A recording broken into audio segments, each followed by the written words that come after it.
Do you truly love yourself? When asked this question, most people cannot easily answer.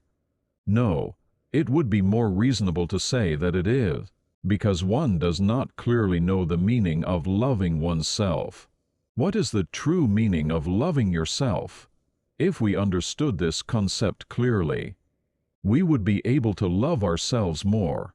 We usually understand the phrase, love yourself, as doing what you want to do.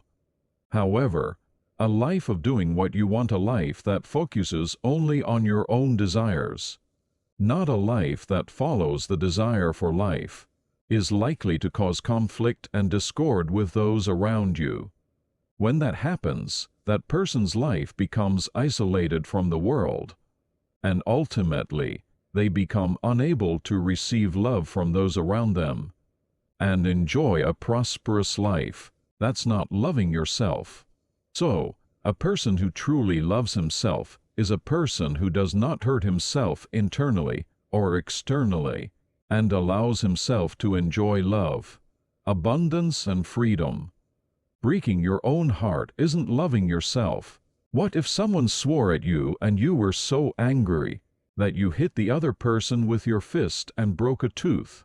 What if you ended up having to go back and forth to the police station, write a report, reach an agreement, and pay for medical treatment? For a moment, your life would become chaotic, like a tangled skein of thread. So, does doing what your heart desires mean that you truly love yourself? Wouldn't that actually cause your heart to suffer and turn your life into a mess? Which action demonstrates self-love more? Cursing is a word. That too is in Korean here. As I said before, I-ego, who knows the Korean language, and is a collection of past experiences, immediately interprets when I hear a swear word, and determines that it is a swear word, and at that moment, emotions arise, and I become angry. If you don't know Korean, there's no way there's anger. It happens so instantaneously that it is very difficult to control. Here too, we are under the rule of the I-ego. If we do not know our true nature, we can be exposed to situations like this at any time. My friend's wife lost 2 million won one day. It was a lot of heartache because it was money she had saved diligently. For a few days, she felt uneasy thinking about it. So she irritated her husband and children for no reason, and made people around her uncomfortable. That is not an act of loving yourself. If she truly loves herself, she will contemplate her suffering from an obsession with money and think, this is suffering due to I-ego, a collection of my past experiences who have experienced and know what money is. This is not my essence. If I lose my memory past right now, there is absolutely no reason to suffer, right? You must quickly escape from that suffering and return to life as a pure present. We need to regain our original calm and peaceful mind. That is the way for her to truly love herself. Of course, it's best not to lose your money. So breaking her own heart doesn't mean she loves herself. I fell in love with her. It was something I really wanted. However, as time passed, the pain of love became greater than the joy of love. Isn't she going to leave my side all of a sudden? Why doesn't she call me today? She hates me. No, she's going with another man. Oh, this jealousy. I want us to go on vacation together, but why are you going with your friends? This indescribable anxiety, nervousness, conflict, and agony of the heart. What on earth is this? I never wanted to be in that state myself. But my mind was never at ease even for a single day. So, do I really love myself? Is it really loving myself? That puts my mind into all kinds of pain and confusion. That is never loving myself. If I truly love myself, I should always fill my heart with peace and love. To do so, I must be patient and contemplate all the desires and fears that the ego in my heart is causing. Because I am feeling lonely right now. I am trying to fill the space in my heart with a woman. Of course, few people are perfect from birth.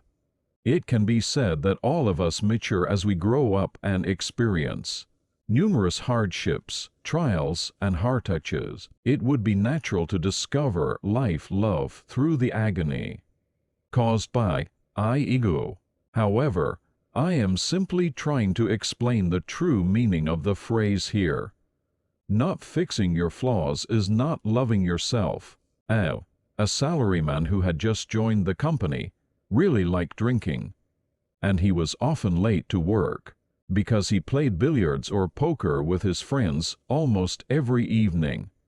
And even when he went to work, he only did the bare minimum, and the rest of the time, he only did what he wanted to do, sleeping in a place where no one can see, copying large amounts of documents for personal use, sneaking out of company meetings to make plans with a lover, drinking coffee alone, sneaking out before work hours, always being busy asking for help from coworkers.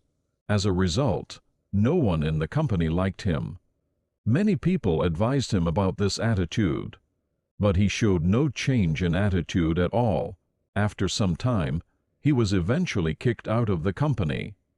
He did for his own sake and did what his heart desired, and thus his own heart was satisfied, but the result was dismissal.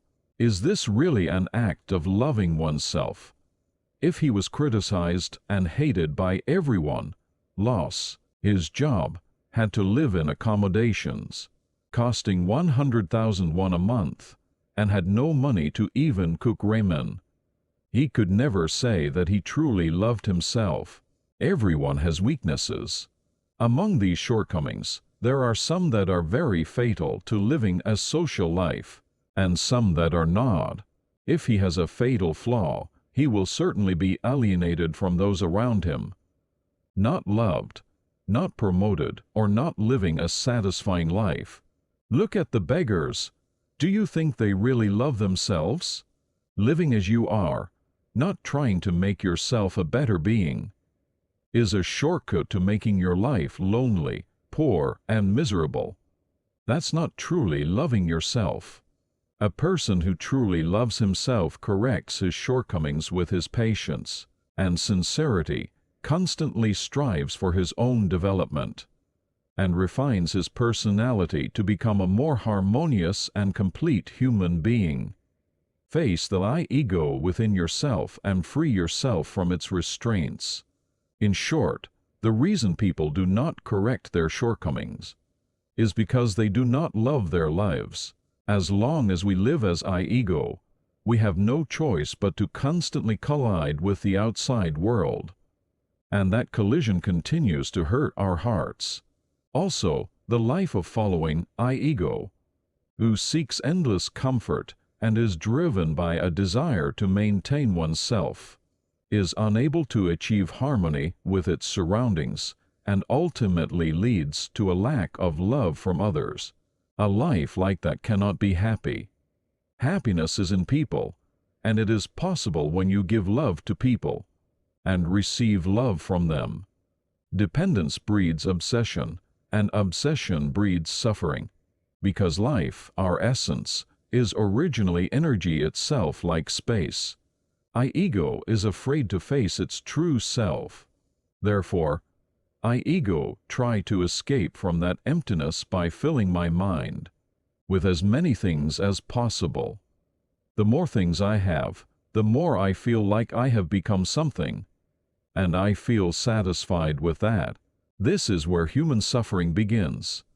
Dependence on something that gives satisfaction is an obsession, and that obsession becomes a pain. Life, our original essence, is love, freedom, harmony, and truth. However, being an empty energy state, it is natural that it may feel empty from the ego's perspective. I-ego, who is afraid of facing that emptiness, has no choice but to escape from it. This is because you feel like you are nothing. Thus, we establish relationships with countless things, fill our empty minds with numerous things, and rely on them. Erich Fromm called this state a flight from freedom. To be free, you must be free from dependence on everything and be able to stand on your own.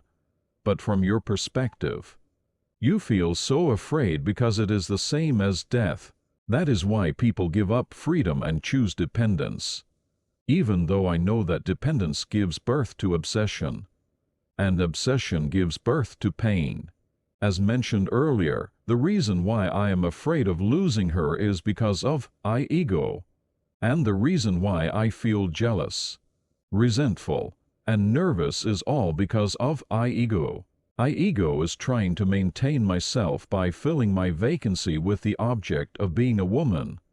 But that doesn't work out, so I show such symptoms.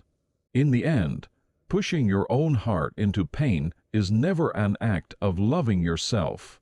It takes courage to love yourself. Loving yourself takes a lot of courage. As long as you are dependent on something, you will inevitably be bound by that object. And when such restraint causes constant pain in your life, you cannot break away from the state of dependence, even though your subconscious is screaming the truth to free you from such restraint. Due to the fear of how you will live if you get out of the state of dependence, they often live with the object of suffering even though they are suffering. At times like that, true courage is needed. If you have no choice but to keep doing something you hate to make a living, you don't truly love yourself. Listen to your life's longing and hear its truth. Therein lies what you truly love. Find the job quickly. That is the way to love yourself truly. To do that, you need courage. You need to quit that job and find something you truly enjoy. Or, you can continue to do the things you hate, and gradually change them until you get to the things you like. It may take 3 years, it may take 5 years. So don't be too hasty. Don't be afraid either. Life always guides those who love it. Never lose courage and hope. Life is omnipotent and omnipotent. So believe only in life and follow the path that life wants. That road is the road to freedom. The path of restraint and oppression is not the path that life wants. There is never happiness there. It is never about loving yourself.